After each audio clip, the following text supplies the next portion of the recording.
जीवन को हारंतुनी। जीवन बहुत मूल्यवान, जीवन बहुत सुंदर। आत्महत्या को कर ना।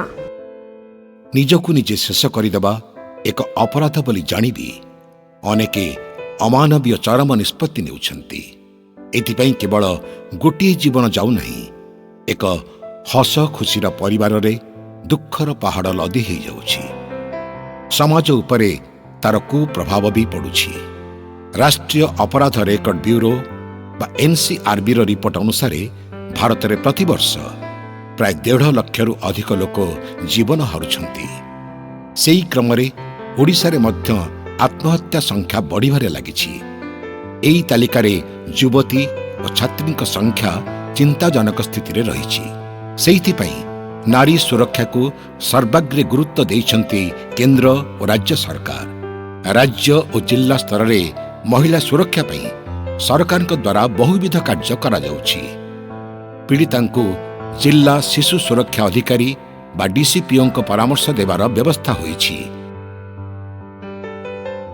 हताशारे केबे हारिबा नहीं एवं प्रत्येक हताशा को विश्वासर पाहच बनैबा एवं आगको माड़ी चलिबा, परस्पर को सहायतार हाथ बढ़ाइबा और नुआ ऊर्जा एवं नुआ प्रतिबद्धतार नहीं जीवन प्रति मुहूर्त को उत्सव मुखर करवा, यह ही मोर कामना।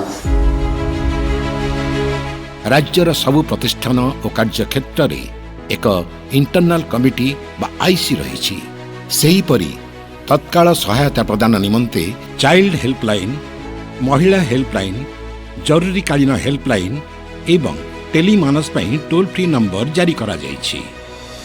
चापग्रस्त महिला माननकु उचित मार्गदर्शन और परामर्श देवा निमंते तुमे केबे भी एका नुहे, डेस्क व्यवस्था रही। समस्यार सम्मुखीन हेउथबा महिला माने पुलिस स्टेशन को न जाई सीधा सड़क ओडिशा पुलिस नागरिक पोर्टाल रे ऑनलाइन रे एतला दायर करि पारुछन्ति। प्रत्येक पुलिस स्टेशन रे महिला सहायता डेस्क किंबा महिला अधिकारी नियोजित होइछन्ति। सबु समय सेमाने महिला को मार्गदर्शन और सुरक्षा देवा पई कार्य करुछन्ति। गोटे शब्दता पाखक आसुची से सुसाइड करिवो बा आत्महत्या करिवो, आ से क्षणिक मुहूर्त को से निजर धैर्यर सहित रखिया पई से आ रास्ता खोजी पाउ नहीं, ये परिस्थिति भीतर आसी जाउछ। दुखीर स्त्री सांगर और केते कार सहिब भल हम मो पाखक चली आस। राज्य सरकार आत्महत्या रोकवा निमंते जीवन जिंदाबाद भली अभिनव कार्यक्रम को चालू रखिछन्ति। कथा मानिबो, टंका दबो, निपुण अभिनय करी कलाकार माने सचेतनतार वार्ता बांटुछन्ति। तेणु प्रत्येक महिला निजको सुरक्षित मणि गर्वर सह कहतु, मु निजको सुरक्षित रखिबे। मो जीवन अति मूल्यवान। मु जड़े महिला, मोर शक्ति हेउची मोर आत्मगौरव।